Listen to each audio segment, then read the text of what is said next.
I'm just going to play everything again. Good evening. Welcome. I've got to play catch up. I've got to get my Astrodoodle out there. Hi, Gregory. Hello, Necessary. Whew. Crazy stuff. All right, here we go.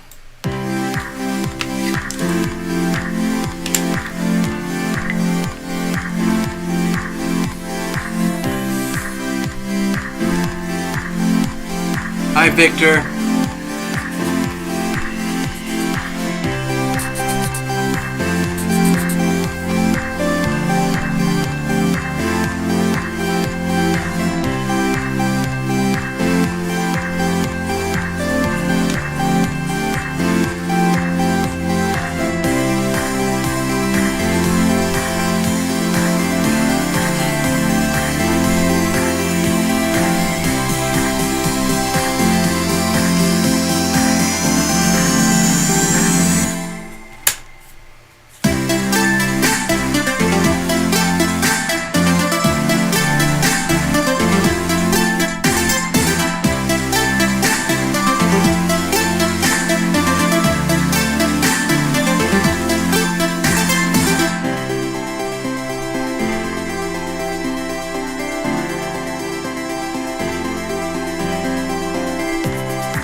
Spread here on this one.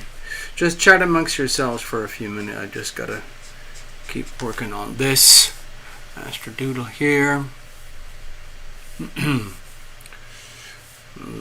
Loose T-square that way. Okay, dokie. That'll work. Oh, actually, you know what? Let's get this one in here.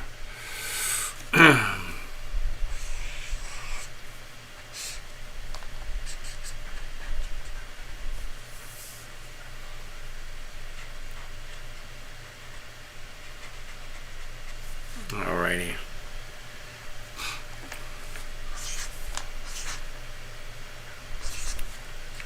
Actually, you're going to have to give me some notes about the inverted flag, because I don't really know the implications. I've never studied it. I've never really even come across it before. Actually, Love Triber just pointed it out to me probably about an hour ago, but I don't know what it means.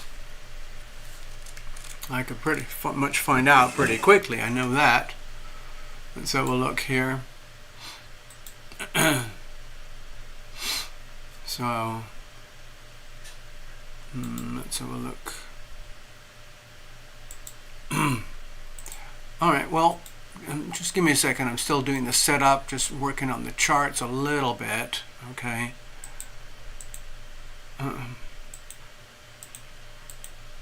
Yeah, I know what you're saying. Oh no. Oh no. At the battle bomb. Oh my God. This is so embarrassing. I'm so sorry. Gregory, where are you watching Joe do his crazy stuff? Let's have a look here. Okay, I'm gonna try and catch up with you guys. All right. Let's have a look. Hello, good evening and welcome. Yes, this is TarotLumination. It's Sunday Night Live. It's the 14th of July, Pacific time, about 5:15 p.m. Pacific time.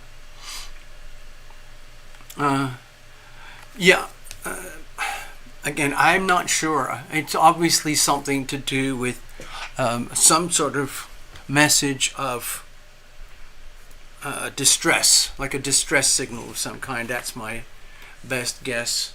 Hold on, you know what I'm going to do? I'm just going to do a quick search here.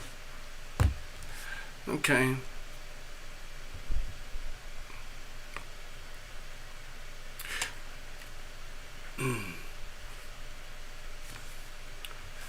What is the meaning of the upside down American flag?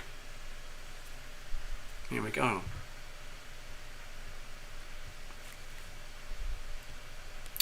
Well, okay.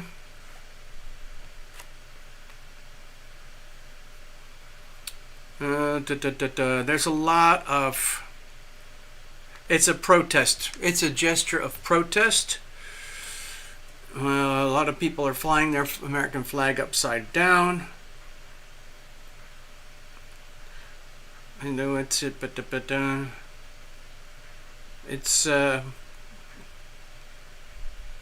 it's a way of protesting. It seems to be associated with very conservative people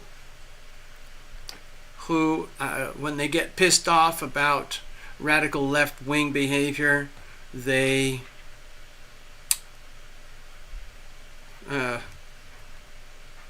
put their flag upside down. Apparently, in the old days, it started with the practice of sailors at shipping situations signaling distress, but it's evolved into a form of protest today, mostly recently among Trump supporters who believe, this was just a couple months ago, who believe the falsehood of the 2020 voting. So there's a picture of it. Oh dear. Okay, so anyway, I'm not probably the best qualified person. And let's see, July 14th. Here we are. I got something over here, July 14th. Happy Flag Day. Here's what an upside down American flag actually means. Okay, let's pull it up. This is from MSNBC. It's mainstream media. You can see already the spin. It's hilarious here. Flag Day. Apparently today is Flag Day as well. I don't know. I didn't know that either. Opinion from MSNBC. It says how the right wing went from preaching about the sacredness of the American flag to turning it upside down. Oh no. Okie dokie. So there you go. I don't know what to make of it otherwise. Severe distress. Thank you, Victor. Yes, that's how I interpret it. I think it's actually a very old gesture. I think the one I believe the most is the maritime gesture, where flags and flying flags is very, very important at sea. Very, very important. It's a way of communicating before the days of radio and all of that.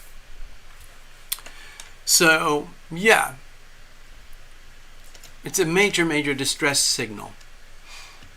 So Gregory was just talking earlier about what Joe is saying. Apparently Joe is live. I don't have it. I'm not on TV right now.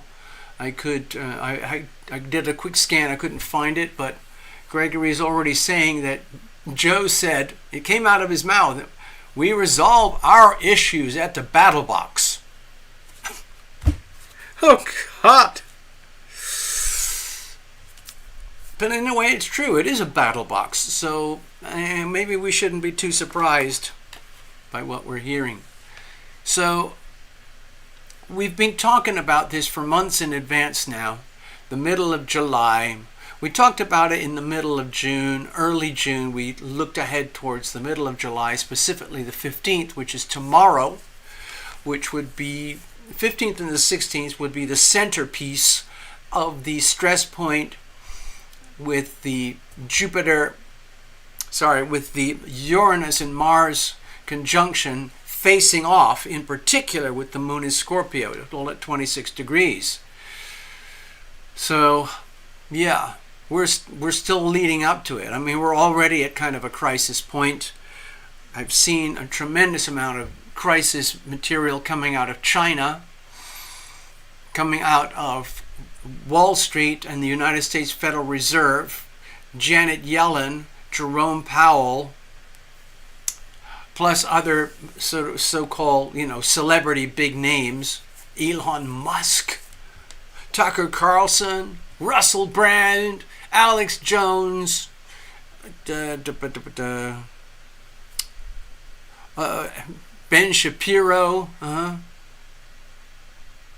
Love Triber is saying that, hey TL, don't forget, crypto viewing 3 months ago saw the assassination attempt. Yes, okay. Also, does anybody, no, and actually I didn't share this story. Oh, maybe I did, I can't remember. But about a week or 10 days ago, I had a dream, and I shared it with Love Triber. I was trying to describe the story where I was a Secret Service agent for Donald Trump. Can you believe that? Okay, there I was in my dream. I was a Secret Service agent. And Trump was doing his usual stuff and being a little bit over-friendly and having so much fun connecting with the people. You know, he likes to drop into restaurants and cafes spontaneously, shake hands, meet people, sign autographs, hand over hats, and all sorts of things. And I kept getting these palpitations in my dream, like, oh my God, something's going to happen. This is bad. I mean, Donald, please, I wish you would stop being so friendly. And hello, Sarah. Yes, Sarah, I will be doing some readings. Yes, thank you. We've already got a reading booked for Mr. Ross. So I had, there I was. I'm just doing a very short version of the dream. All of the thing I remember most is that I was a Secret Service agent. I had my black suit, a shirt and tie, and I had a body armor vest and everything. I was very well armed, and I had a sidearm and a much larger sidearm under here, and a more compact sidearm like a 9mm in here, so on and so on. And I was standing probably about 4 or 5 feet away from Mr. Trump with other Secret Service agents around the place, and I kept thinking to myself, I'm sorry, this is not good. And I'm not supposed to do it. Secret Service, the immediate detail around Donald, the last thing they do is pull out their guns. The first thing they do is jump on his body. Okay? If there's any threat, any danger, they cover the body. Okay? But I had my sidearm pulled out. And I was looking around, I kept thinking, there's something really bad is going to happen here. And my hand started getting really sweaty and shaky, and I didn't know what to do. And I was looking around for trouble, then a shot went off. And then I realized, oh my God, that was me. And I realized, oh my God, my sweaty trigger finger pulled on the trigger, even though I thought I was in the safe position. Oh no! Now, of course, That was not an assassination attempt. I was not trying to assassinate him. But it's an interesting comparison. You know, there's Donald, there's the Secret Service, there's a shot fired. Anyway, a little bit of precognition perhaps. So here we are with the planets over there, okay. Okay, thank you, Love Triber. So here we are, Sun, Mercury, Venus, Earth, Mars, Jupiter, Saturn, Uranus, Neptune, and Pluto. Pluto's way, way, way out there, okay? So the thing that we're talking about is the alignment between Mars and Uranus. They're in alignment, just like as if they were doing this right now. So there you go. And we talked about that this is an extremely hyper-stressful crisis event in the making. Very unpredictable, probably violent, disruptive, very, very disturbing, sending shockwaves across the world. My primary focus was in the global financial system, okay? Okay? Okay. So, anyway, I am now going to share my personal thoughts. These are just opinions because we've just kind of witnessed a big chunk of history in the making, and it's going to move on. I did multiple postings yesterday about some of this stuff, but I'm just going to continue from there. I'm not going to try to rehash everything that we've been talking about. Let's have a look here. I just want to double check something. Yeah, there was a lot of flashing going on here with my broadcast system, so I don't know if there's interference of some kind. I hope you guys are okay. It looks like we've stabilized, so yeah, maybe we're good. Anyway, I've been trying to catch up and keep up with things from different angles. I've been watching things like MSNBC, ABC, WION from overseas, Al Jazeera from overseas, Fox, Newsmax, Dr. Steve, Redacted, all sorts of folks looking for and any kind of oddball things, especially the local scenarios where there were reporters on the ground at the event talking to real live people who were at the event, okay? Yeah, Elon is stepping up big time. Yeah, very big time, okay?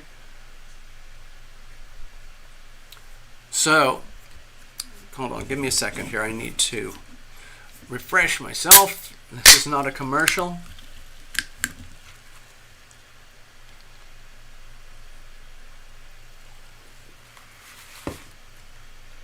Thank you, Victor.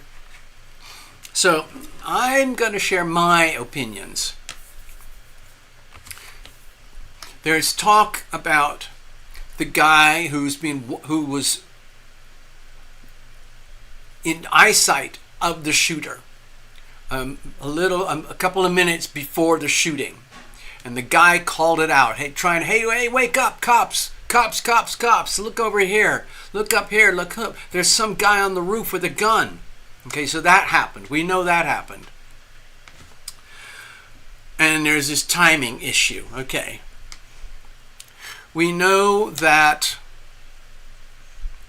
there's divine intervention. The bullet went through here, and there's imageries that indicate that while Donald was looking this way, over here, another bullet whizzed straight by.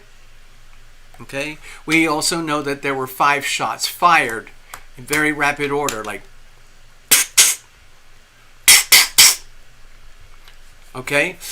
We know that, I believe it was the first and second shot that hit Donald here, and the other 3 were strays because the shooter obviously realized he missed, didn't actually do a kill shot. So the other 3 shots caused damage, killed another person at the event, and wounded 2 others. Okay. Hello, Sarah. Yeah. Cheers, yeah.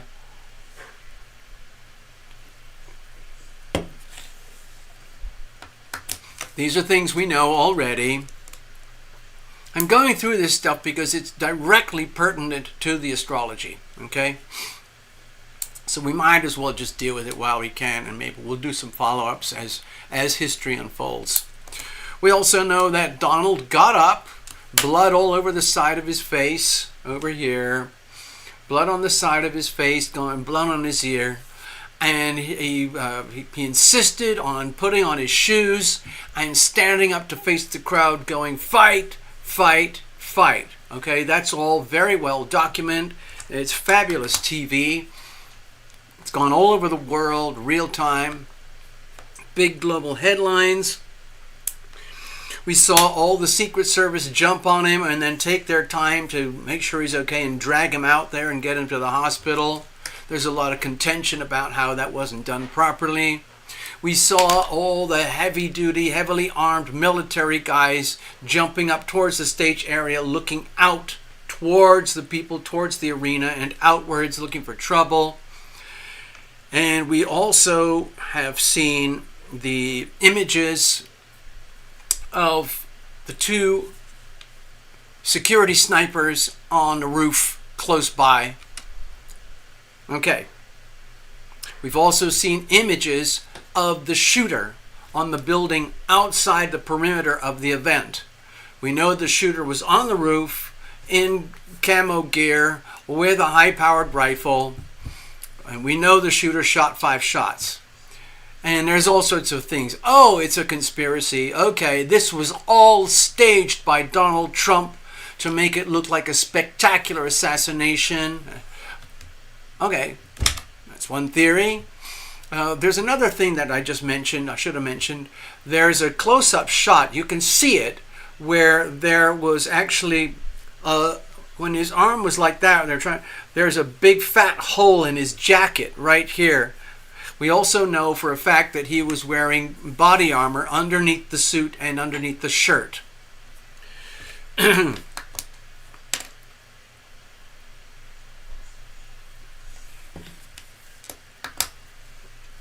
I've been watching as much little snippets as I can, and I'm assembling things in my head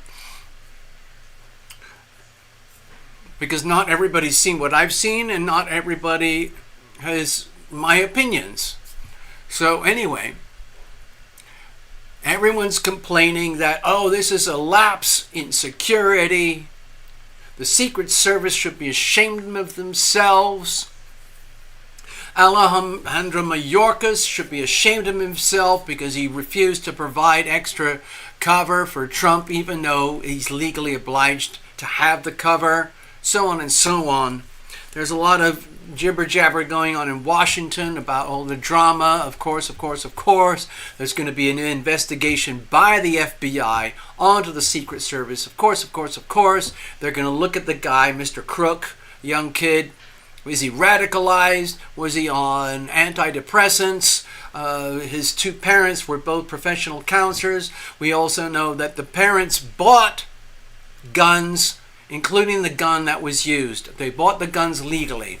Another thing we know is that a lot of people are speculating, why did it take so long to take out the shooter? And this is where I have my opinions, okay? I haven't seen any record of this anywhere, but Clayton Morris over at Redacted is claiming that there's a 42-second lag between the first shot from the shooter hitting Donald in the ear and then being taken out by the Secret Service snipers. I'm not quite sure that's accurate. He's got no way of proof. He doesn't have anything. Nothing he's doing is proving any of that. But there was a delay. And I've been watching aerial drone shots and, all these depictions about what happened. And I'm going back to the guy on the ground with orange hair saying, hey, look up there. Just look up there, policeman. Look up there, policeman. There's a bad guy on the roof with a gun. Okay. And he used a ladder to get up there. Okay. That happened outside the arena. Outside the lockup, outside the premises.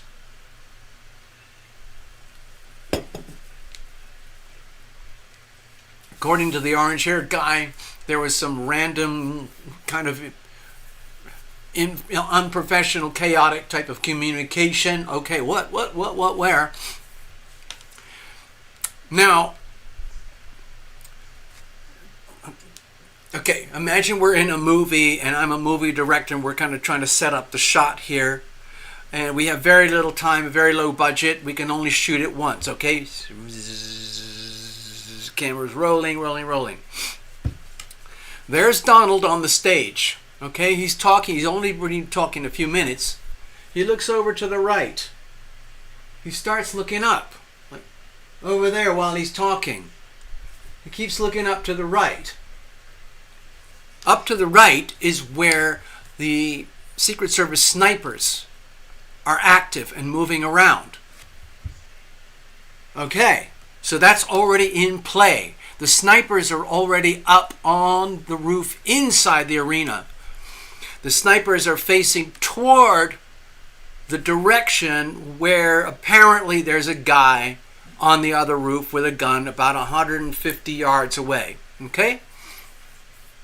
So, if you can picture 150 yards on a clear open street, you could see from here to there if you've got decent average eyesight.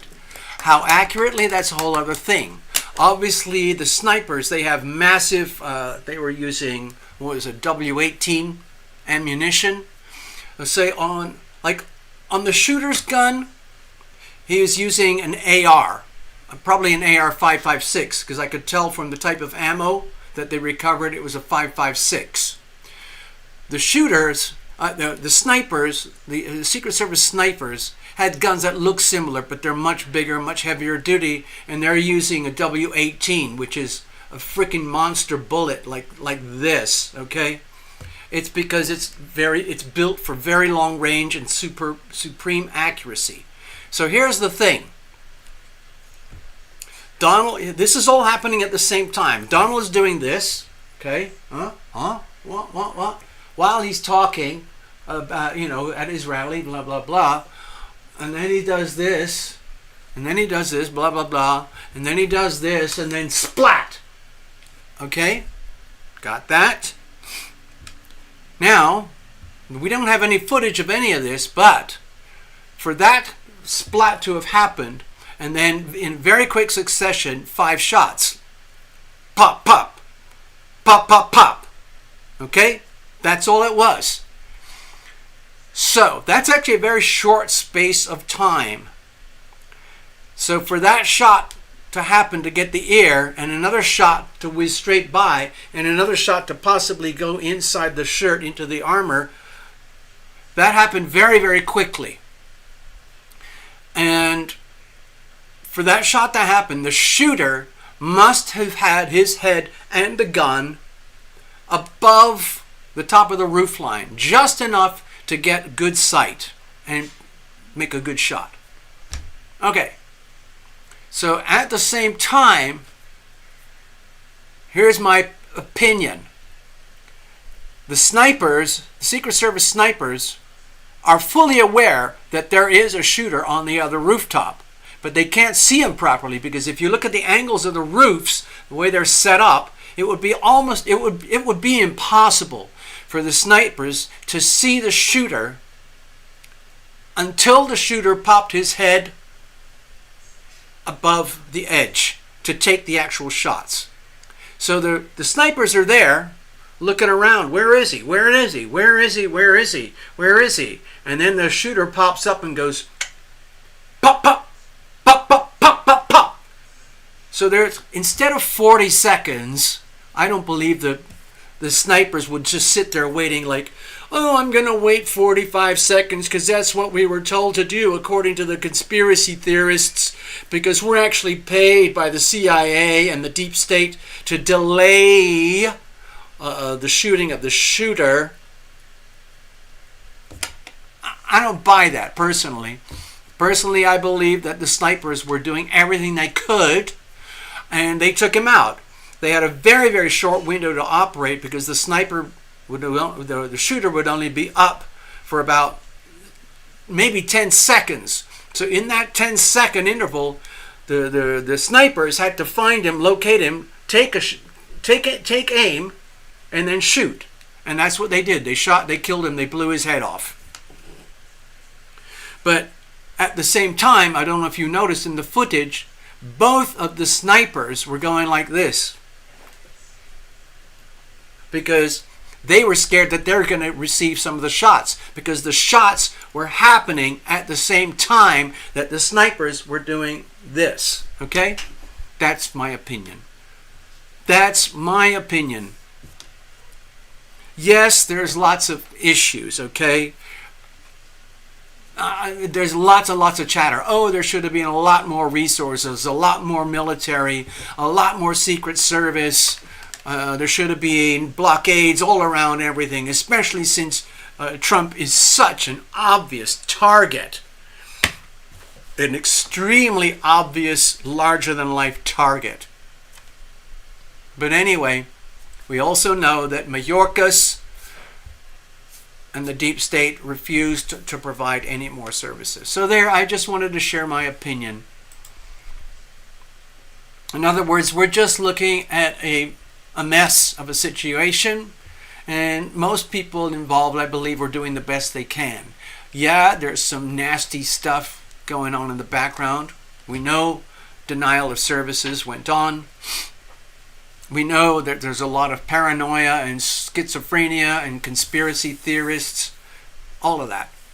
I have my opinion, and my opinion is very, very boring, and it's based on watching lots of different footage and then condensing it and making my own analysis. There you go. Now let's go to the charts. Hello, Ivona. Yeah. Ooh, what's that? Sarah, what are you cooking?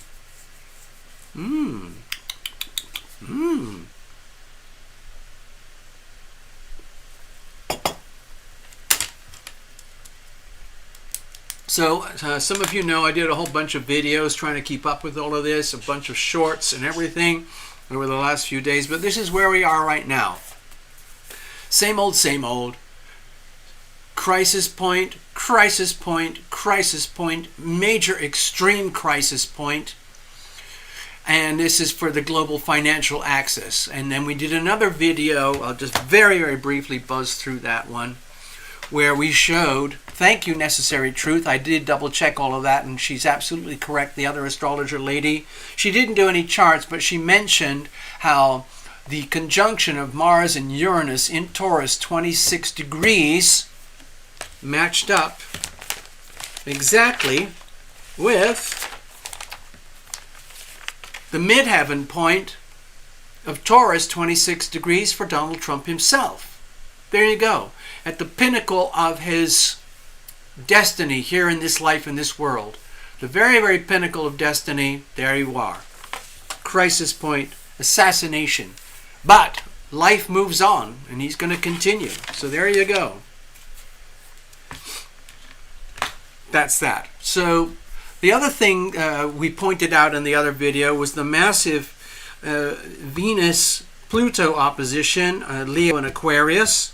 That's also a bit of a problem for the United States with the Leo-Aquarius axis, and for Donald Trump, who has a very powerful, there's also a very significant Leo-Aquarius, where is it?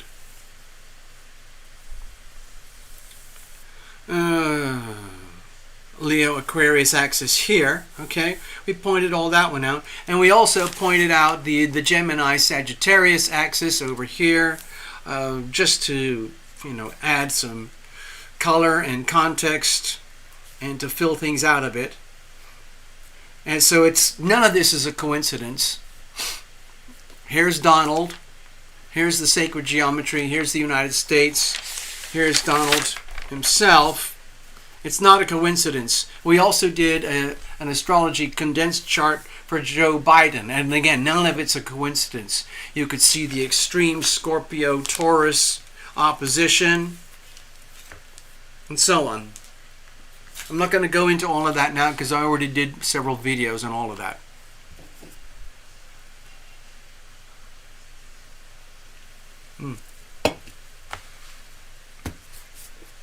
So at this very moment in time, the moon is up here in the early degrees of Scorpio.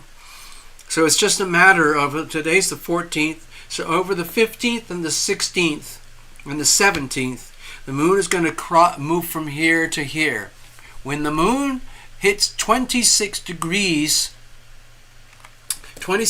Scorpio tomorrow, let me show you. Okay, over here.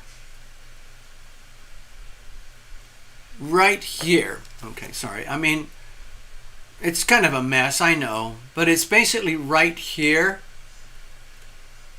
The moon is going to be, see, that's the moon. Can you see that? Moon, okay? Moon's going to be in Scorpio right there, directly opposite the crisis points here, here, and here, with Mars and Uranus, okay? And of course, we all have this in the background. That's the Neptune, and there's the Pluto. There's the Saturn, okay? So this is a very, very, very heavy time in history. Very, very serious times in terms of you've got to reveal it to heal it, okay? Whatever can go wrong will go wrong with these retrogrades. Saturn, Neptune, and Pluto. These are very, very heavy, very, very serious retrogrades. And in essence, what they are about is the abuse of energy, raw energy. Think of the energy of the universe, the healing power of love. It's a beautiful, beautiful thing. It's up to you what you do with it. This is a hand. Are you going to use it as an instrument of healing, or are you going to use it as a weapon? Okay? There's a time and a place for each. Anyway, there are people in this world, especially a handful of elites, who are deliberately choosing the most toxic, loveless aspect and behavior of Pluto in Capricorn and Neptune in Pisces, and they are now being fully outed. It's very, very obvious to the whole world now that there is a massive deep state. That's one word for it.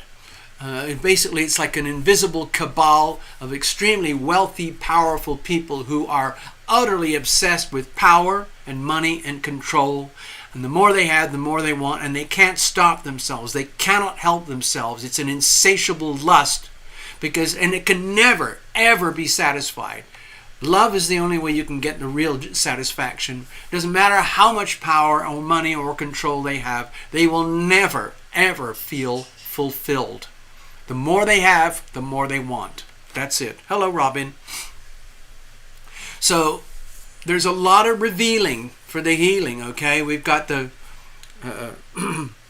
we've got this extremely harsh thing between Jupiter and Gemini and Saturn in Pisces retrograde.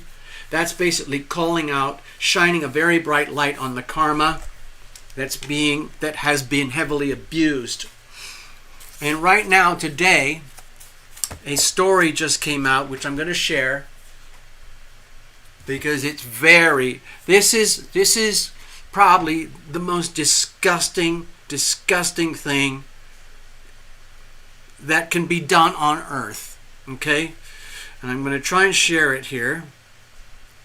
I'm just going to give you the tips, okay? So you can get there yourself, and you can do your own research, okay?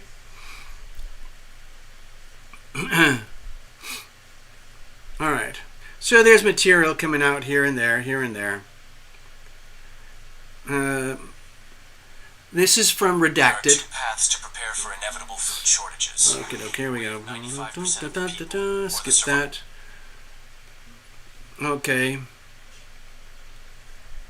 our next guest is a hero, and you should all know her name, and you should share this story with everyone you know, everyone who cares about children, which should be all of us, but surprisingly, not everyone is on board with this. The Biden administration is not on board with talking about saving our children. Corporate media is not on board with talking about saving our children. And in fact, independent is not on board with saving our children. Anytime we do a story that highlights the sex trafficking of children across the United States, we get You blocked, heard that. we get banned, we get This story here, Clayton's been working on this for years, trying to get the mainstream to face up to it. It's about child sex trafficking, okay? And this lady here, she's a whistleblower.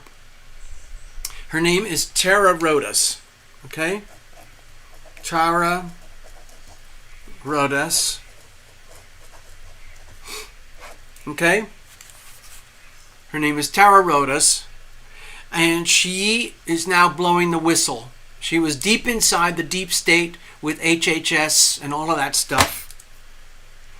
And she, in her naivety and innocence, just went along with it because she had no idea of the full extent of the evil. And then when she discovered the evil, she could not live with it. So she decided to out herself, and that's what happened. And her career is now destroyed. But so we've got a link. Let's see if I can find it here. Let's have a look. Open another app. Okay. I'm not going to talk about it too much because, again, it's one of those very, very awkward subjects that'll get the video banned, okay? The website is called americasfuture.net. Actually, I'm going to write all this. Okay? This is very important. This is very, very much about the revealing for the healing. Jupiter in Gemini, hard square to Saturn in Pisces. Okay? But it's much worse than that as well. That's why the Neptune in Pisces has been recently activated as well. So, anyway, what I would recommend is just, you could do your own research and go from there. I'll spell it out here. America's Future.net. Now that sounds like a perfectly harmless website, right? But what it's really about, they kept it that way so it had less chance of being shut down through a DNS, okay? But what's happening is Tara Rodas is now trying to bring it into full discussion in Congress. She's already in Congress. She was in Congress yesterday, okay? She was in Congress yesterday testifying about how Health and Human Services, that's basically Alejandro Mayorkas and Mr. Becerras, how they actually facilitate the child sex trafficking business, which is worth billions and billions of dollars. And up till now, I mean, you have to do your own research, okay? You have to look at the stuff yourself, but up till now, there's about, from her homework, there's about 460,000 kids that are dead from going through the services. I'm not going to go through the mechanisms of how it all works. You have to watch the video. If you wanted to watch the video to get to this link, I recommend that you visit the channel called Redacted with Clayton Morris, and you look for the video titled like I just showed you, which is this one over here. The video over here, and it is called, the video titled, the video is Watch America Go Silent as HHS whistleblower Tara Rodas exposes the darkest secret imaginable. That darkest secret imaginable equates to Neptune in Pisces, 29 degrees, okay? That's the deepest, darkest level of evil, depravity, and sickness that you can imagine. And it's all being hidden behind the veil of Neptune, the veil of beauty, deception, lies, betrayal. Because the only way this trafficking organization can work is by presenting it as save the children. You get it? We have to help these children. We have to bring them to a country where there's a chance. Okay, so I just thought I'd share that. Anyway,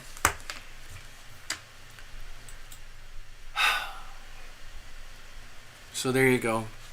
There's my opinion. So here we are tonight. Let me just finish off here with the Astrodoodle. Here we are tonight. The moon is now in Scorpio, and it's already loosely opposing Mars and Uranus. When we get to the full opposition tomorrow and the day after, so for the next few days, okay, while the moon is transiting in this area of the sky, it's going to be in full opposition here. And tomorrow I'll do more videos about this, but eventually you're going to see a big fat red line going here where my pen is right now. And at that point, I believe we're going to see more news about global crises of some kind.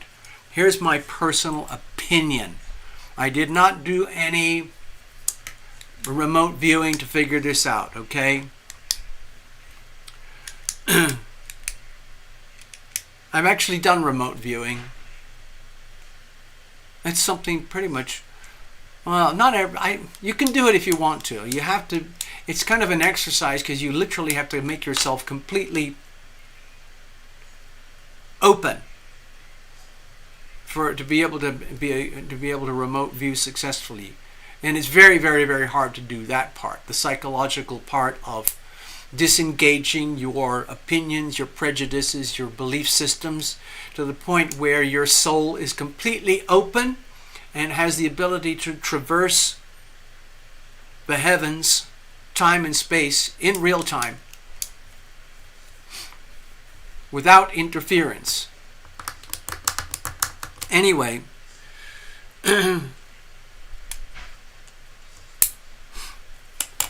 yeah.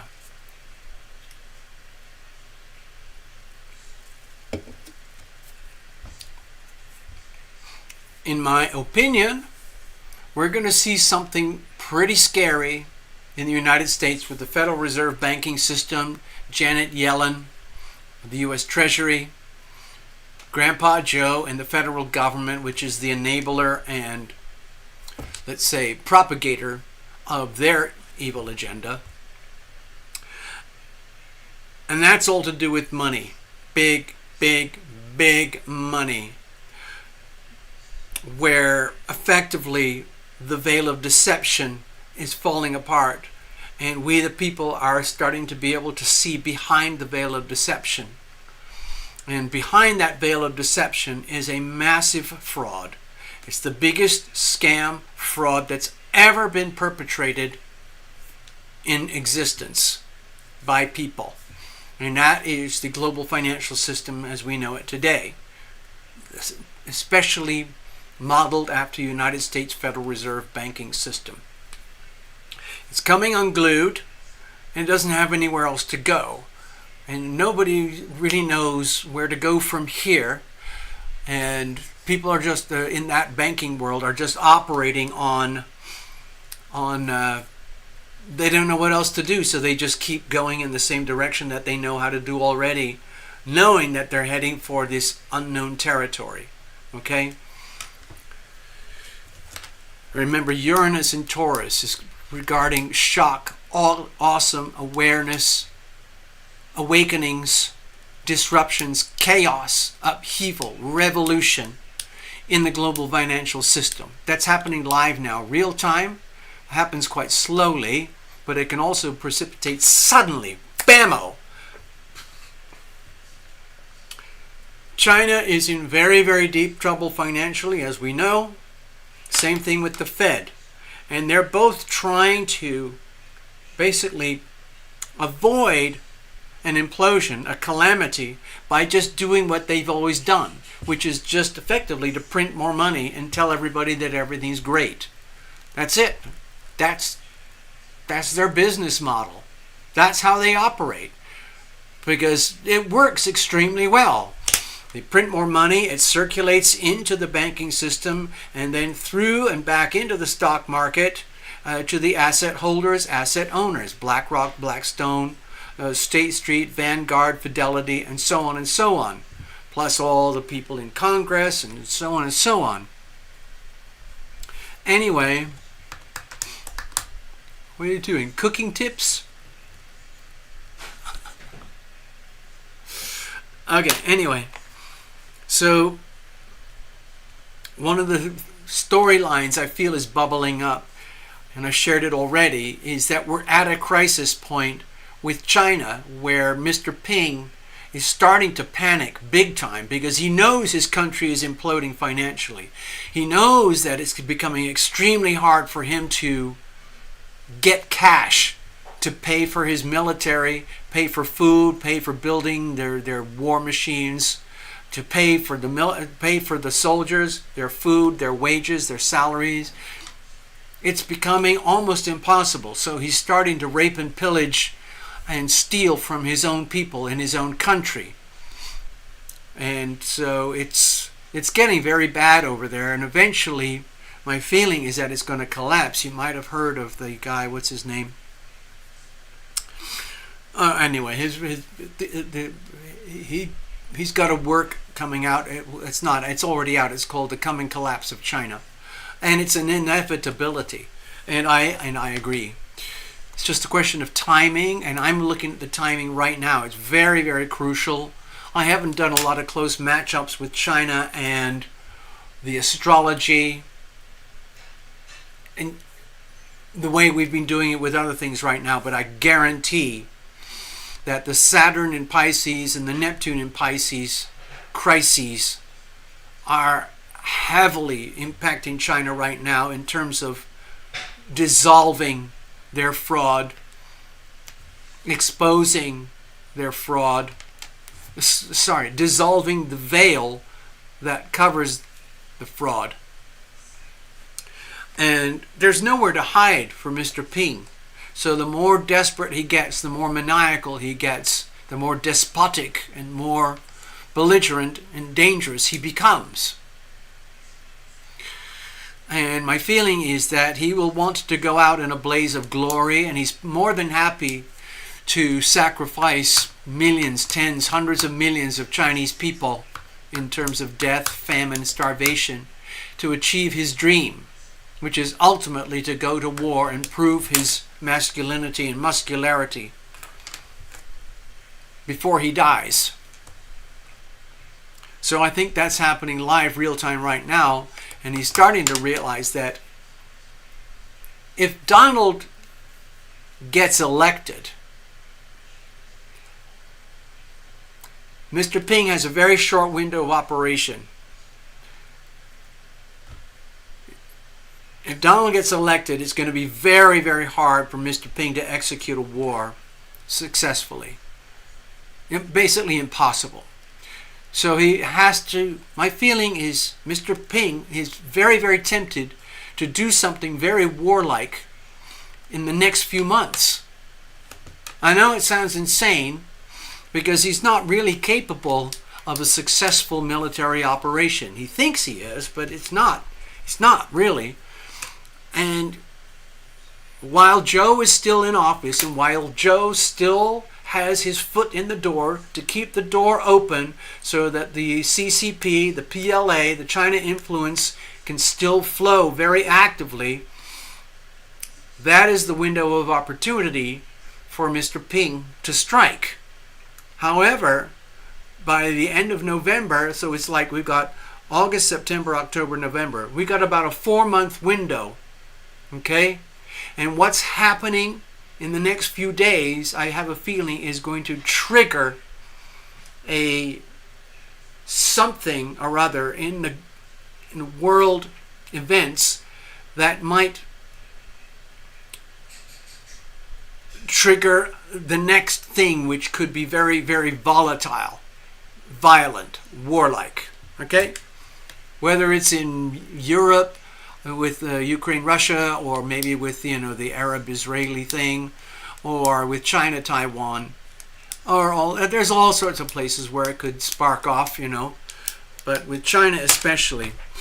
So I'm just sharing that. I'm just observing. I'm watching the planets doing what they do, and I'm looking at it as like a weather forecast. That's it. All right, let's have a look over here. So I think we got a couple of bookings tonight. I'm going to double check on things. Give me a second here. Okay. All right, so where's my post-it notes? I got to find my post-it notes. Hold on. Oh, here we go.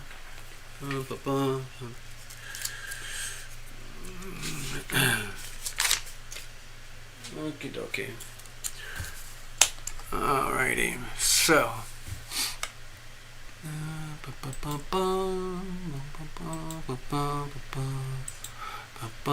Give me a second, I'll be right there. I'm just doing technical stuff to keep the channel going, get ready so we can start to do the mini readings, okay? So hang in with me.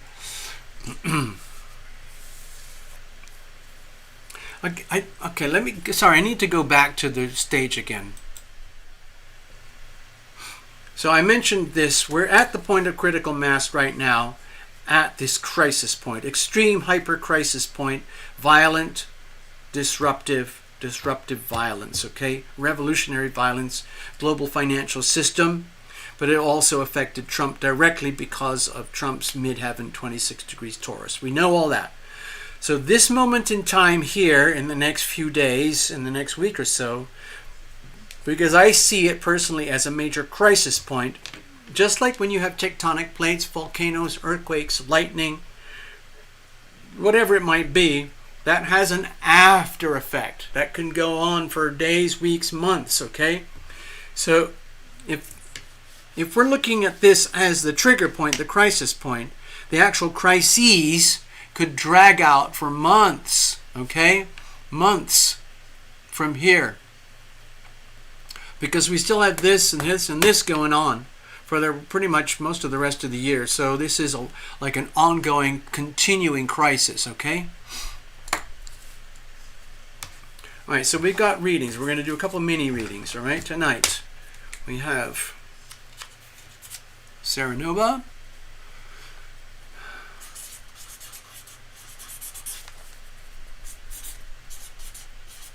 and we have another one from Mr. Ross. And that'll be it. I won't be doing any more on top of that because I'm on kind of an overload at the moment.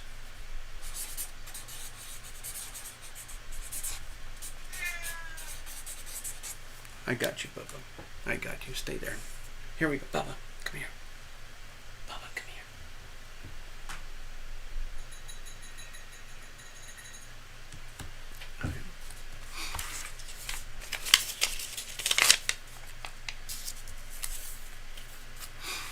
All right, so cheers, everybody.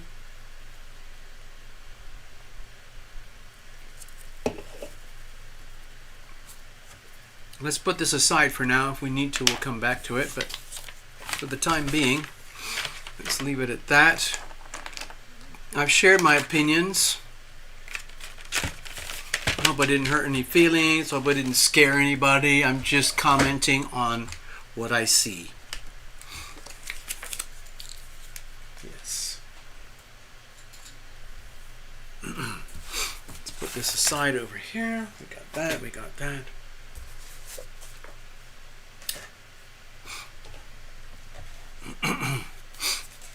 Alright, I'm going to start shuffling up. Bubba, thanks, hi. Yes, Bubba is visiting. He's staying quietly in the background at the moment because he knows I'm working. I know he wants to participate. He loves to supervise. Come on, okay, come on. I know you want to say hi to everybody. I know you want to say hi. Let me see if I can introduce you.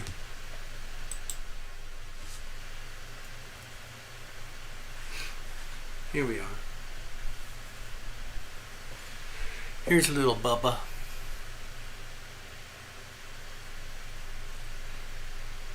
Hi, Bubba. He's very soft and mushy at the moment. He's very soft and mushy. Sometimes he gets like very insecure and he doesn't quite know what to do, and so he kind of hovers, and it makes it imperative that I give him like a security hug. It's a way of calming down. He's a bit of a he's very sensitive. He picks up things. He's always observing, trying to find out what's going on. How important is that to me? And what am I supposed to do? What can I get? Is there a massage coming? Is there any food? Is there any water? Does anybody care about me right now? Hello, Victor. Thank you. Yes, Bubba is a nice cat, and Boo Boo is an absolute sweetheart. But he's much bigger and heavier, and he doesn't really jump up like Bubba does. So, every cat's different. I've had cats over the years. These are not my cats, but I look after them. And I like it. I like they're beautiful little creatures. He's a beautiful creature. And like what's happening right now is that it's a little bit upsetting and confusing to him that there's someone or something happening or something else happening that's more important than he is to me. So like it's confusing. He finds it confusing. Like, why would you? In other words, hey TL, why would you bother with anything or anyone besides me right now, at this moment in time? I'm your cat and you're my human, and that's how it is. Oh, honestly, I don't know necessary truth. I don't really know. I don't know his astrology at all. But anyway, Pisces or a Virgo, maybe. I don't know. He's got very sensitive kind of antenna. He's got very, very, very long whiskers, very, very long eyelashes, and you can actually see his. He's got very, very long whiskers and very, very long eyebrows, and he's got little bristly eyelashes too. And he's lean, and he's very, very shiny, and he's always very well groomed. He keeps himself well groomed, but I hardly ever see it happening. Black and white. Yeah, Bubba is a black and white. I think they call them tuxedos or harlequins or something. Yeah. Sometimes I like to watch crazy, fun, silly cat videos. Right now, Bubba is mostly off camera, but he's just enjoying the fact that we took some time out to pay attention.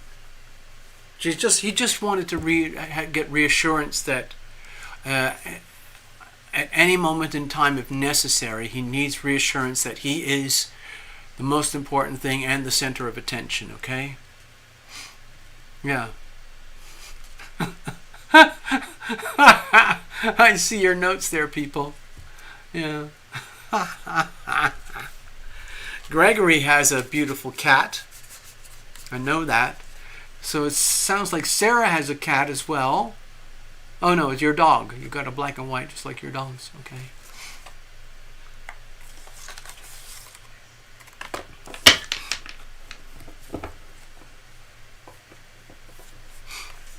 Alright, so let's put this over here. Alright, so give me a moment here. I need to get kind of in the groove. So...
All right, so we're shuffled up and ready to go.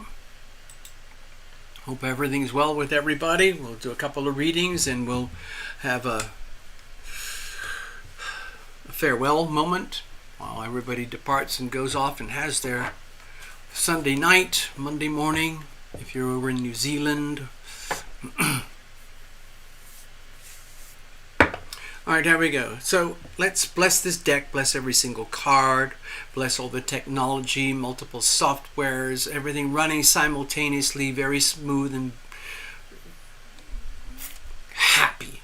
Happy computers, happy screens, happy microphones, happy lighting, all of that kind of stuff. The broadcast studio is actually showing lots of green lights at the moment. It hasn't done that in a long time. So that's partly I had to do some upgrades, but also we might just be lucky we've got a good night with the internet running smoothly with extra volume, much higher upload speed.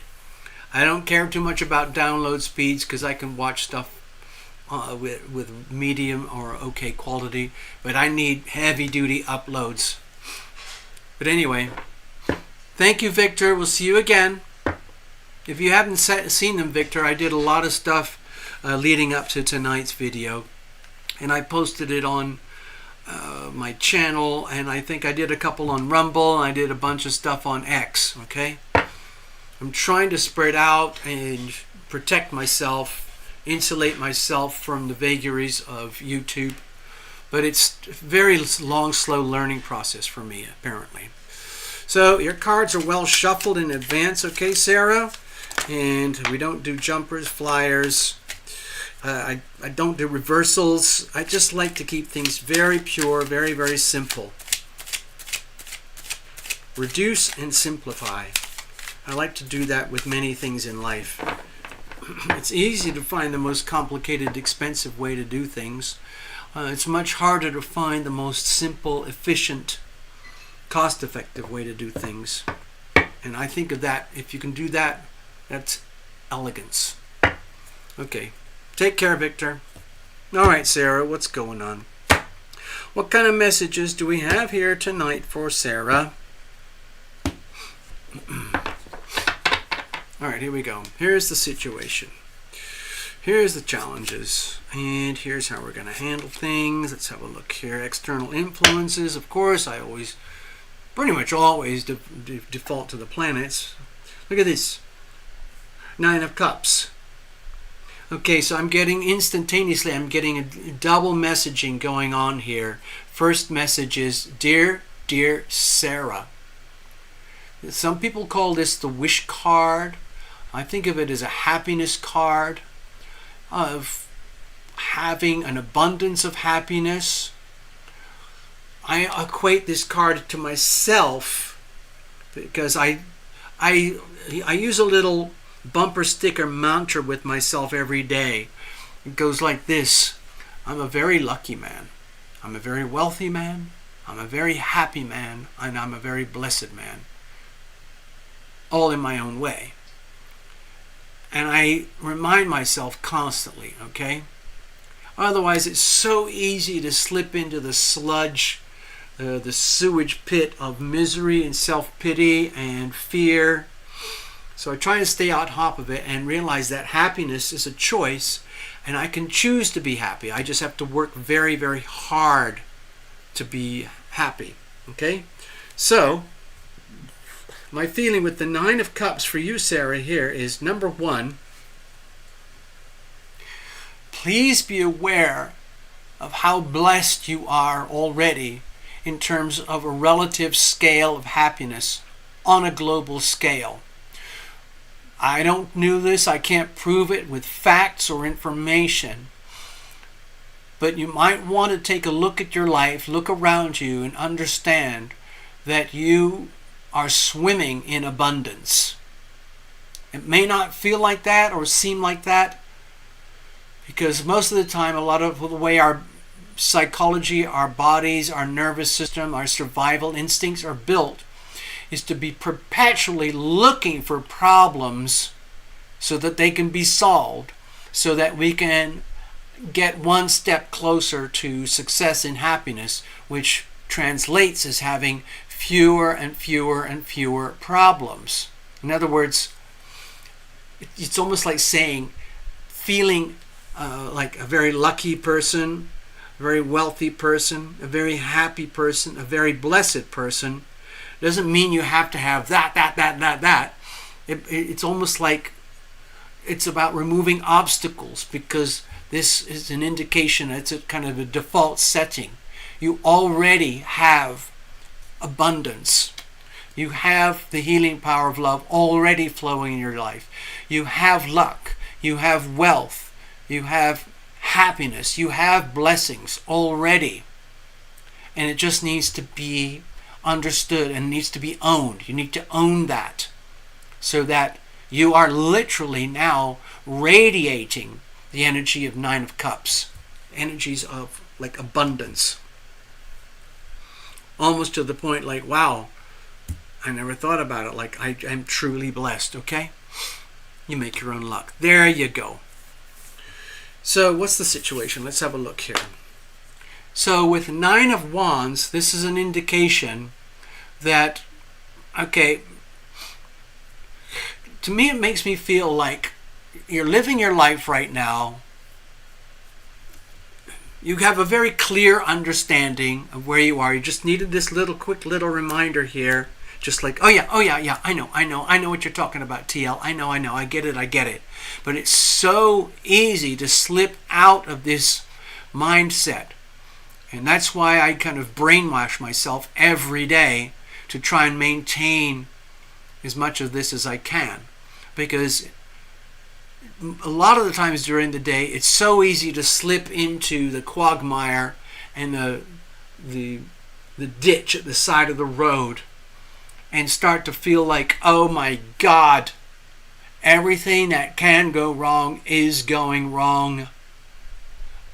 What the hell am I going to do? How am I going to deal with this? Not only that, I'm realizing that these are my issues. These are my problems. And I'm the only one who can deal with it. Whatever that might be. Whatever subject. It could be a host of phenomena in your life where if you just blink, you look at it and you think, oh God, how am I going to deal with that? Oh shit, how am I going to deal with that? Oh no. Oh no. I can't believe I set myself up for that one. Oh, I didn't even see that one coming, but I should have done. Holy shit, why didn't anybody tell me about that? And so on and so on and so on. And then there you are realizing like, I'm actually the only one who's like holding myself upright. In fact, that's my duty to myself. And my feeling is that this is almost like a reciprocal. So this is a 9, this is a 9, where it's like a wake-up call, like, hey, Sarah, remember that you create your own happiness. Happiness is a choice. Happiness is a decision. So yeah, you might be surrounded by monumental challenges right now, And you know that half of them are of your own making because you've chosen a life path. Like, I want this, this, this, and this, and this. I need that, that, that, and that, and that. All of those are things that I don't have right now because otherwise I wouldn't need them. So I need that, need that, need that, and that. I want that, I want that, I want that. It means I have to go get. So that's kind of like the mechanism of life. And that's your life. And you could break it down into 9 core issues right now that are very challenging to you if you wanted to. But then again, you've got it counterbalanced over here. So what I'm sensing here is just like, let me go over here. Give me a second. It's like, what I'm sensing for you, Sarah, it's just like you understand everything I've just said. And when you add it all up, you can just kind of go like, oh well, then if that's how things are, then that's how things are. That's okay. Let's move on. Let's just deal with it. Okay, no big deal. Fine. Okay. So, what are the challenges here? Because this is never ending, but it's very easy to lose contact with this.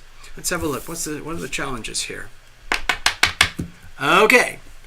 So again, I'm seeing multiple issues with this Ace of Wands. Number 1, you're scared that you're not actually able to witness or detect the energy of sacred opportunity in which you are swimming right now. All right? You're already swimming in. You have all the ingredients, okay? But it's a question of awareness. How do you activate the ingredients? How do you spontaneously, let's say, grow if you can't, let's say, define the opportunity, harness the opportunity, exploit the opportunity? Because you know damn well it's right there. It's your life, and it happens moment by moment by moment. But what happens if you miss that moment? Oh no. Then this multiplies, and it makes it harder and harder to stay tuned into this. And so you start to get to this realization like, oh my God, there's like this balancing act where you, Sarah, are at a point in life where you have to be aware that you are, let's say, fully exposed and committed to your own most wonderful advantages and opportunities going forward in life so that you can have a good life. At exactly the same time, you're realizing all the challenges that comes with the opportunity. I mean, you're also realizing that, wow, if you didn't have a certain frame of mind, and if you, like for example, if you didn't hang out here and understand kind of how energy works at the depths of the soul, you might lose total touch with this, which would effectively lead you into a massive crash over here and the complete dissolution and loss of the opportunities, okay? But you're aware of it because I have a feeling deep down you know exactly what we're talking about here. This is what I would, eventually this comes down to, I call it energy management. In other words, think of yourself as an operating system, a computer, an organism, a piece of artificial intelligence that's actually in a human body. And your mission, your purpose, your reason for existence is to go forth and multiply and be happy. Okay? And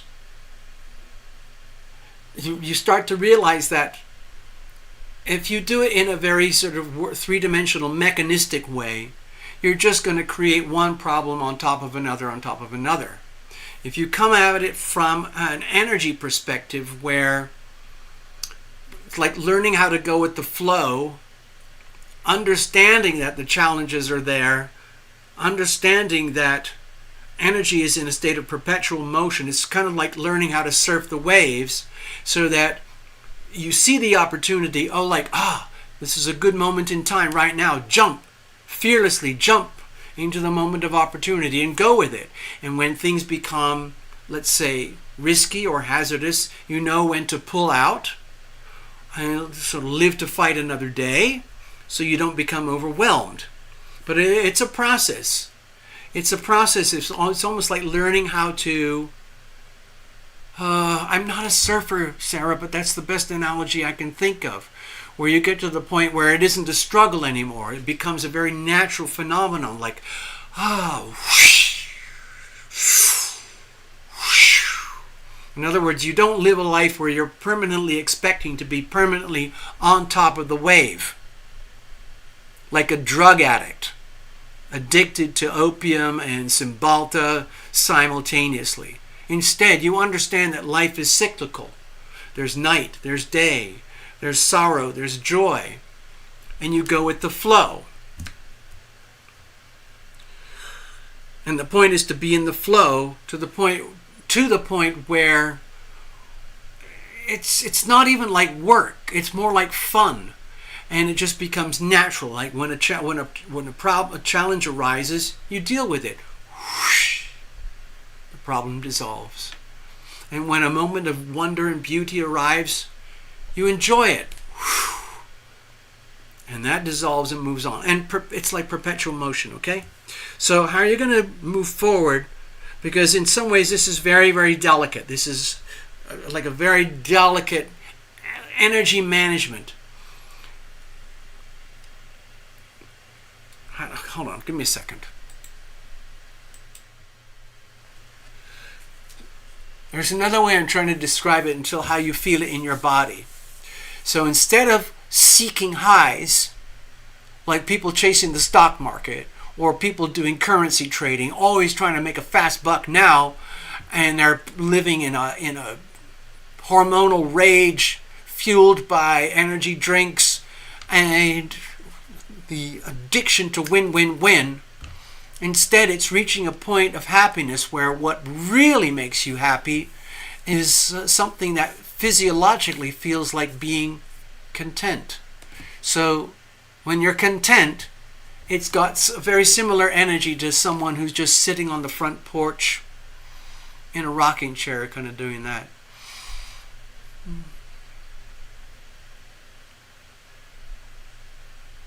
You don't need much, it's like, I'm content. I did this, did that, did all my chores, did the best I could. I enjoyed the moment. I had fun doing this, I had fun doing that. And now, I'm content. And being content would have a very healthy, physiologically very healthy, where you're not racing here in your brain or your body. You're not tense, you're not tight. You're not anesthetized from the stresses of life. You're totally immersed in all the stress and all the joy simultaneously. Okay? And you deal with it. Okay? So how are we going to move forward on the understanding that it's actually an art form to live that way, to actually be that way? It purely is an art form. Okay? So how do we move on, given that understanding? Okay, it's a process of elimination.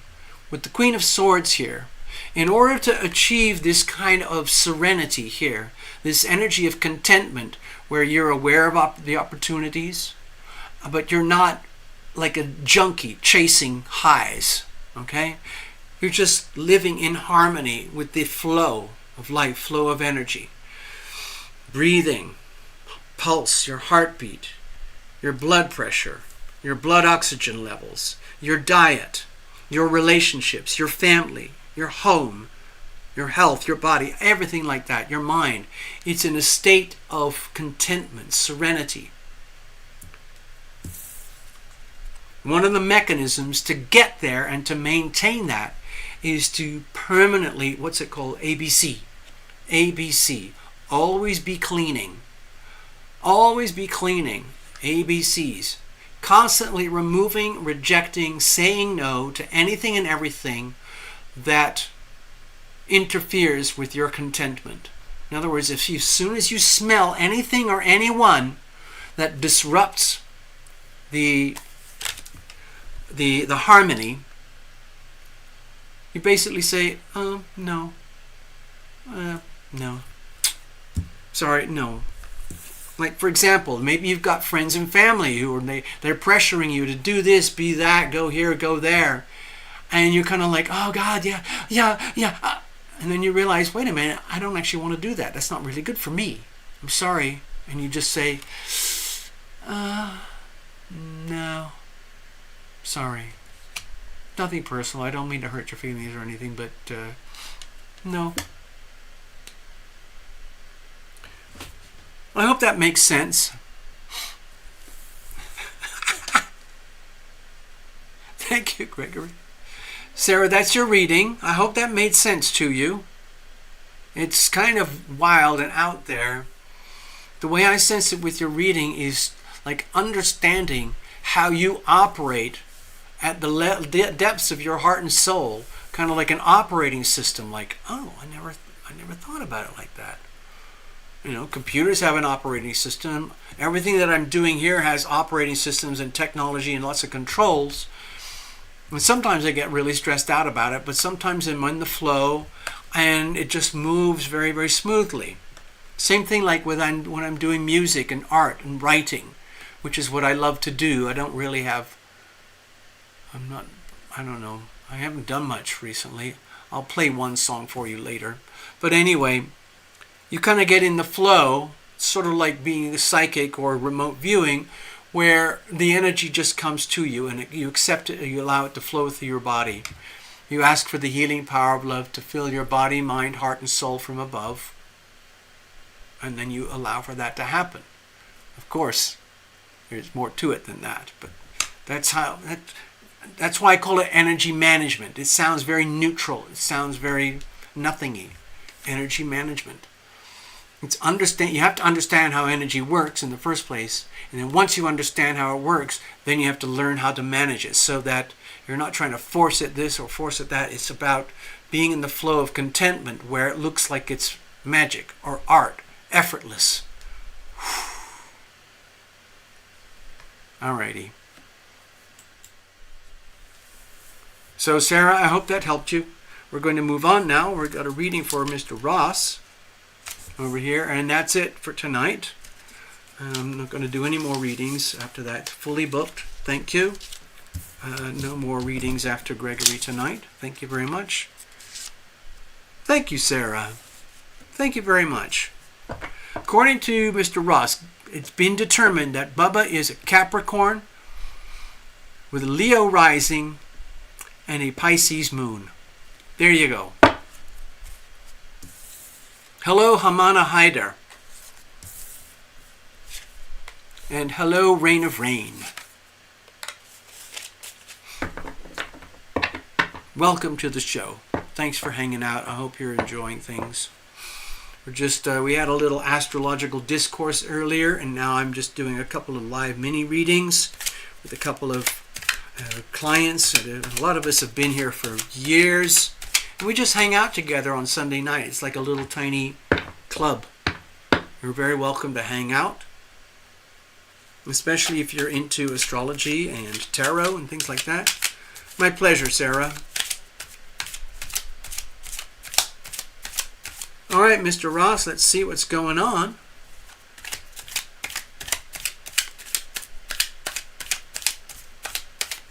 Let's have a look here. All right.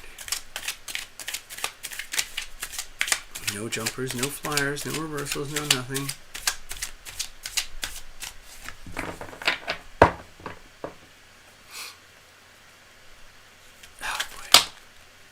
Excuse me.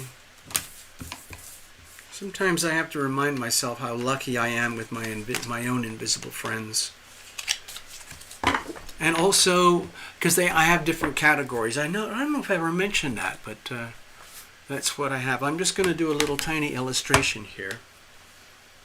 It's like a circle of influence. Like, if that's okay, let's have a look. If this is TarotLumination here, and that's my physical self facing forward in life, and life is out here and in this direction. In other words, where I see things with my eyes and hear things with my ears. Okay, so there's sight, sound, taste, touch, and feel. So many times at night and in the morning, I'm very aware of my invisible friends, and what I typically tend to see is a collection of women, females, younger, older, different wardrobes, but female over here. And over here, male. Sometimes I can recognize their faces because some of them are there on a regular basis. Behind me over here, and I very rarely ever see that or get in touch with that, are, is it 15 or 16? 16 interns. Now these are not my interns. The way I see it, what I sensed, because all of this was made very vividly aware to me over the last, I would say decade or so. And I don't have to worry about this. This is very much in the frontal cortex here and here. The interns in the back, they work very much in terms of like an ongoing healing process for me personally. They direct their energy here, and it's mostly female energy. They're mostly focused on healing. And from what I understand, my interactions with them, because I was exposed to them, is that they are in the process of learning what it's like to be operational in this realm. Okay? And then over to the sides, I have my recognizable invisible friends, who are people that I know who are actually now on the other side. And then all over here, mostly almost like a security screen, are my okay, these are my invisible friends. I better type it out.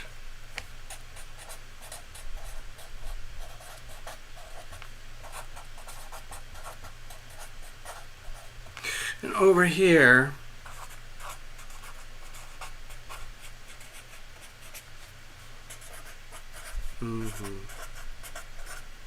over here are my guardian angel. This is kind of what my spirit world looks like.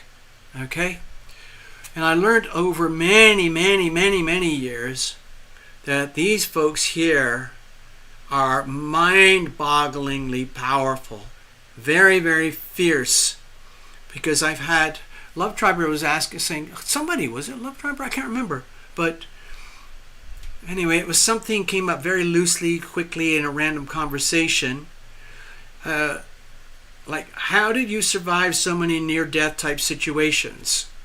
Because I've had a lot of those.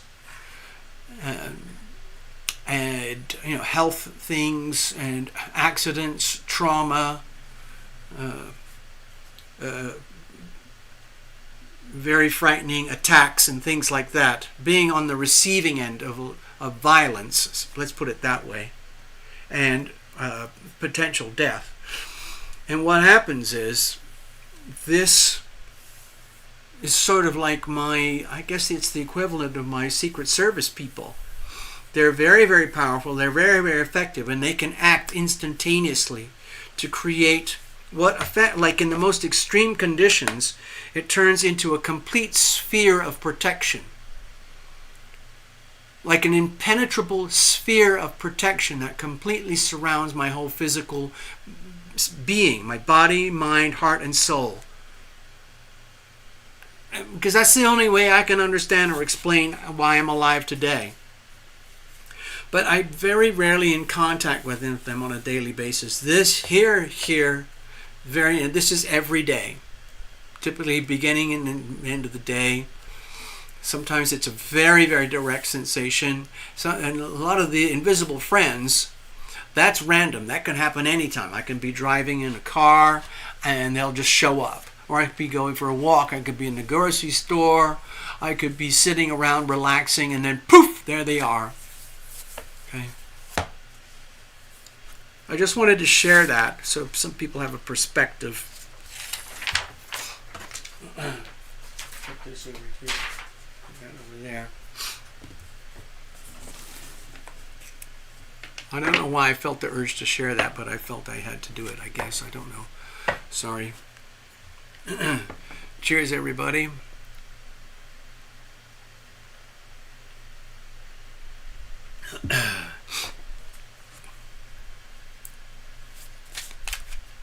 Cards are already well shuffled. I'm going to keep going, okay? All right, Gregory? Just to make extra sure. We're going to do the same thing. We're going to use the TarotLumination situational spread. It's basically a diagnostic tool. It acts as a way to gently open a portal to a realm of awareness that we may not normally access, okay, in day-to-day life. And so we kind of use this as a apparatus.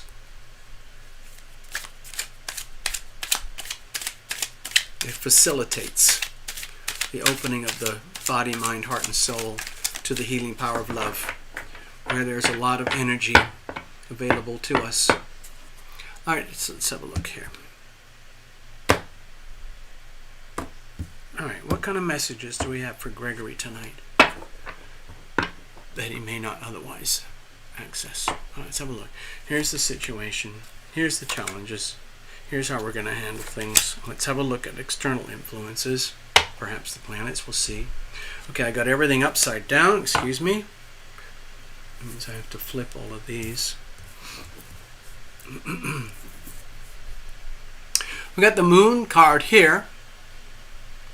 So right now, the way I see it, especially with this Scorpio moon coming right now, full opposition. Okay, I'm going to go straight over to here. With the Scorpio moon, it can indicate incredibly deep, profound sensitivity to the astral realms, the spirit realms, the soul, the depths of the soul, which you would not normally access on a day-to-day basis because you're mostly concerned with things like, oh, I don't know, going to the grocery store, your day job, taking care of chores, relaxing, or whatever it might be. But this is still going on deep, deep, deep in the background. And it just so happens that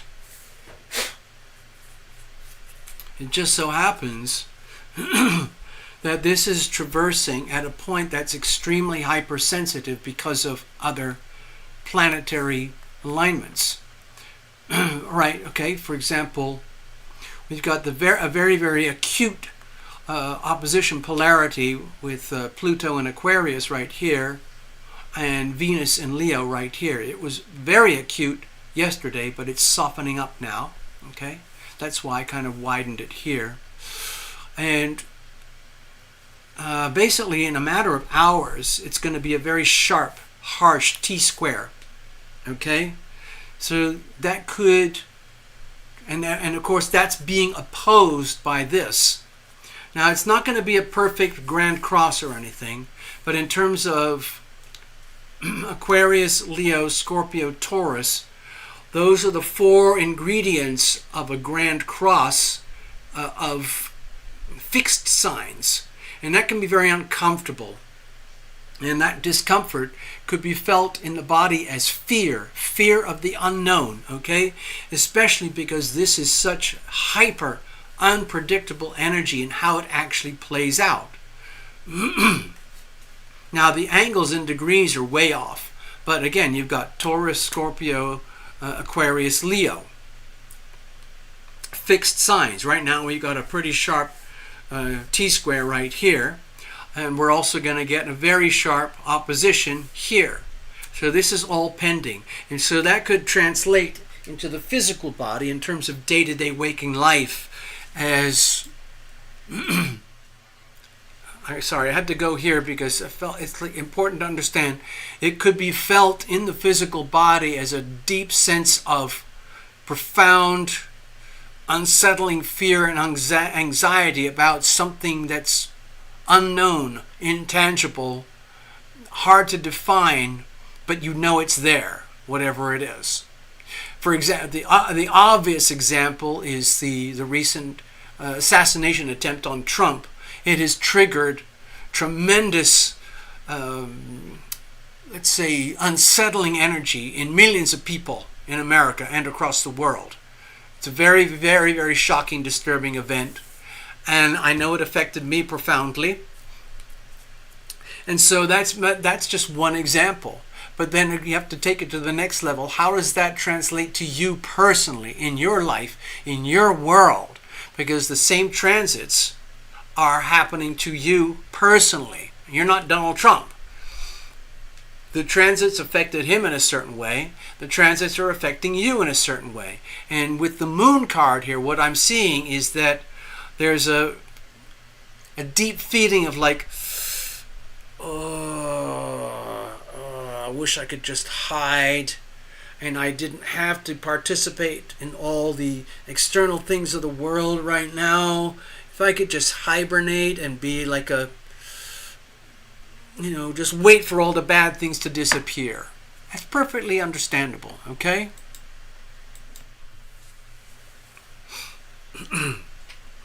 But as you know, life goes on anyway, and you will deal with it because you have to, and you know that. But obviously the emphasis here is on the moon and the journey through these very, let's say, unsettling moments. Okay, let's have a look. What's the situation itself? I know last week I think you shared a story where you had some very turbulent events. Okay, so with the Six of Pentacles here, to me this is an indication. This is very soothing and comforting as far as I can tell. It's an indication that you're already taking action, figuring out how to bring harmony and balance into your life in terms of the most essentials. Basically survival in terms of cash flow. Cash coming in, cash going out. Money in, money out. Just like running a business every day, like at the end of the day, you do the cash register. And you balance it out at the end of the week, at the end of the month, and all of that. So it's about budgeting. So it makes me feel like right now, life is all about managing your budget in such a way that you can experience harmony and balance, and that you are not so perturbed and unsettled by the extremely disturbing and unsettling energy that's out there right now. In other words, for you personally, translation, it's like, well, okay, I'm Gregory Ross, well, what am I going to do about this transits and all that? How does that affect me personally? Because I got a lot of issues too. I got a lot of trigger points being triggered, and so on and so on. Well, it looks from here that the issues on the front of the desk right now would be basically balancing the books, finding ways to create harmony and stability in your personal finances so that over the longer term you can relax and not have to feel like you're a victim of external circumstances that you do not control. In other words, like inflation or a enormous global banking crisis or something like that, which, we all have to deal with it. It's about literally minding your own business and doing things in a very, very practical, thoughtful, methodical, common sense way that works and will work. Short term, medium term, and long term. Okay. Now, what are the challenges here? Let's have a look. So, with the Two of Cups here, my feeling is that, I don't know if you're going to like the way I'm going to say this. I don't know how to put that. It would be so much nicer and so much fun and easier to deal with these things if I had a sweetheart of some kind above and beyond what I've got already. Some kind of little, I don't know, a little magical creature, a cuddle buddy, someone who's there for me and you're there for them in a very, very simplistic way. Somebody who's on your side and is concerned about you as you are concerned about them.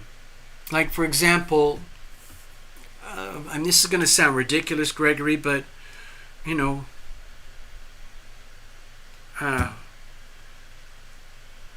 this is going to sound a little bit silly, but I'm going to share with you, like for example, I've got Bubba. I share a lot of energy with little Bubba. He's concerned about me. He gets concerned when I get stressed. So I feel very lucky. I have a little Bubba. I know you have a furry friend too, but it feels to me like it would be so nice to sort of expand on that for you, where you could have like a mutually beneficial situation where, you know what happens in relationships where people make these sometimes very deep, profound compromises with themselves and their ego and their expectations that they never expected they would do in order to enjoy the benefits of a relationship.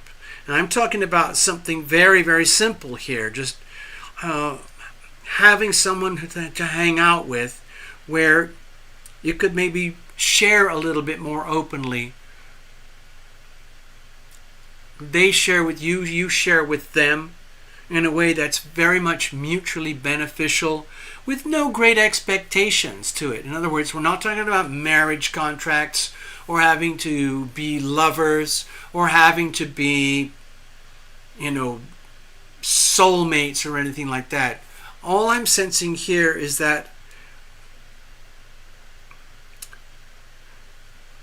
I don't know, it's okay, I'm just going to go over here. Give me a second. You know how you get those kind of feelings where you just want to share something with somebody, probably something very trivial, as far as the rest of the world is concerned, but it's really, really important to you, like a text. Oh, I just got a text from blah blah, or I feel I need to send a text to so and so, or like, oh, I wish I could speak to so and so. Just something very sweet, simple, pure, and emotional, that just a little tiny thing that brings a lot of satisfaction.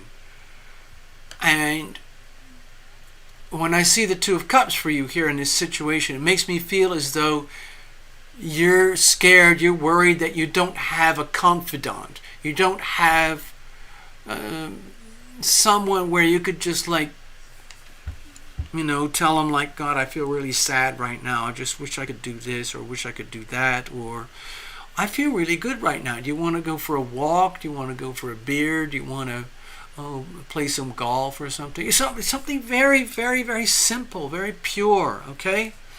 And maybe you're feeling like, I don't have quite that thing, and I wish I did.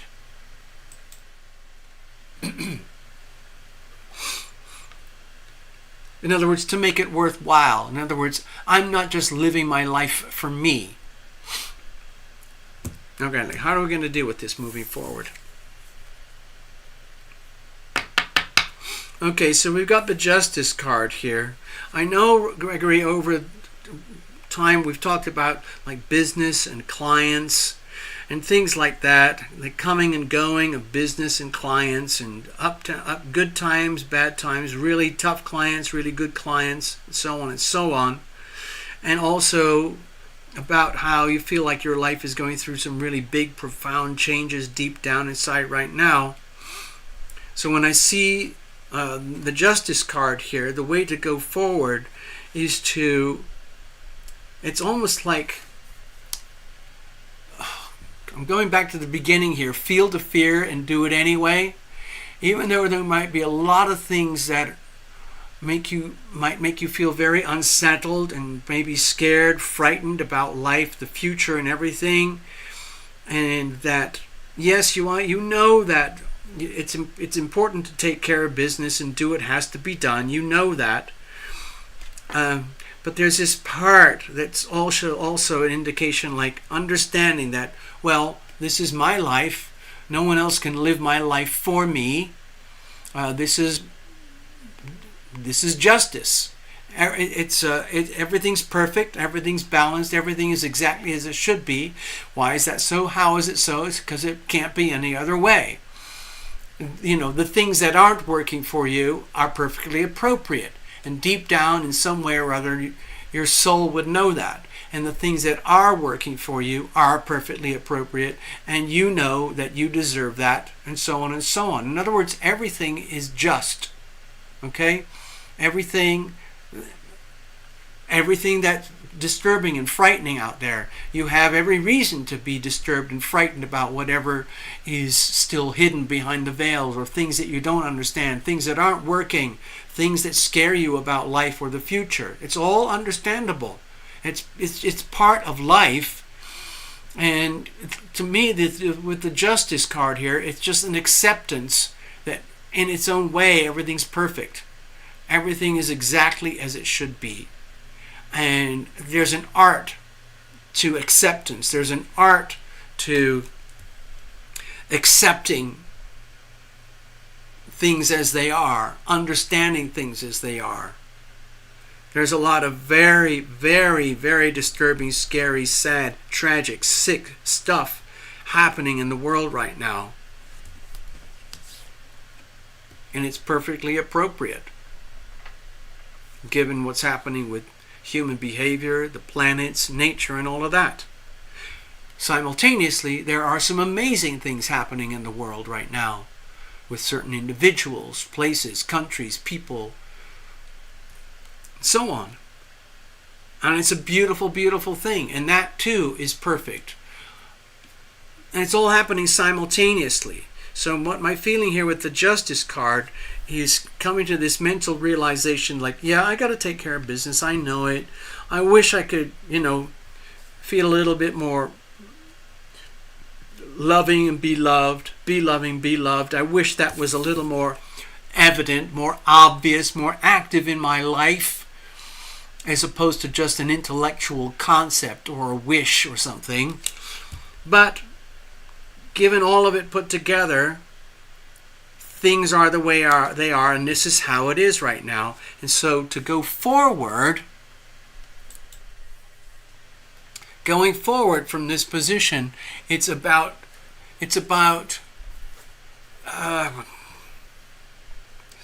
surrendering.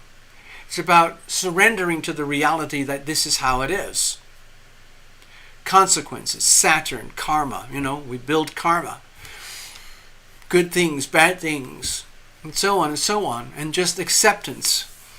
It really is an art form to live in the moment, in the now, where simultaneously all this horrific stuff is happening, and at the same time, beautiful stuff is happening. It's an art form to navigate through that. Like, with the Sarah Nova reading earlier, we were talking about how to navigate the waves in such a way so that it's not a huge stress, like, oh, I'm going to ride this wave, I'm going to get up, I'm going to exploit, and then I'm going to rip this current, and it's going to be fantastic. And then, no, it's just like the art and the joy. Ride it. It's like when you watch it's like, what's a good example? Okay, well, let me trying to think of a really good example of the energy that I'm trying to describe.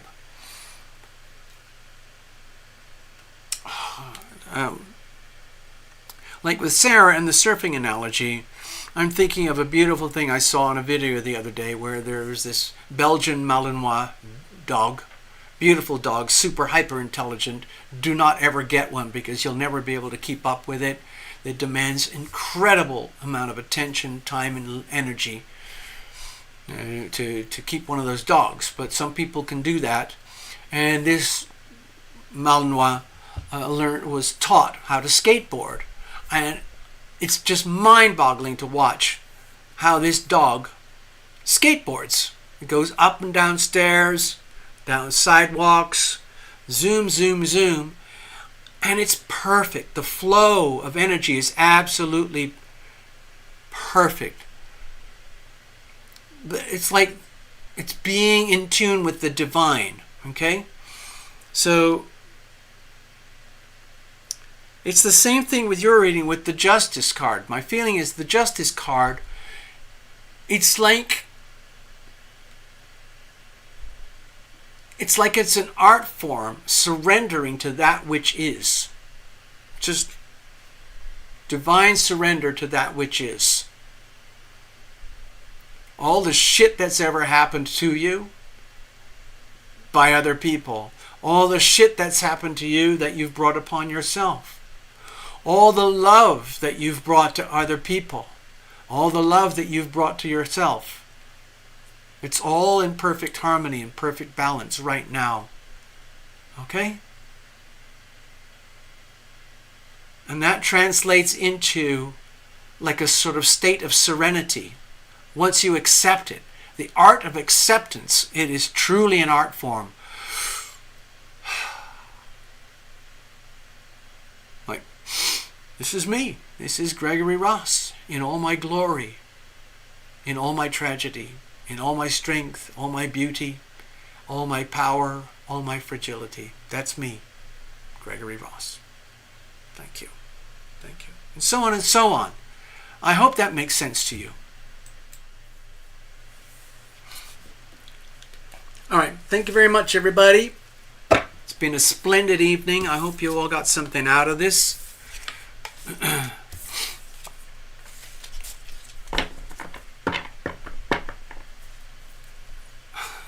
Another Bubba in the wings. Okay, thank you, Greg. Thank you for the affirmations there.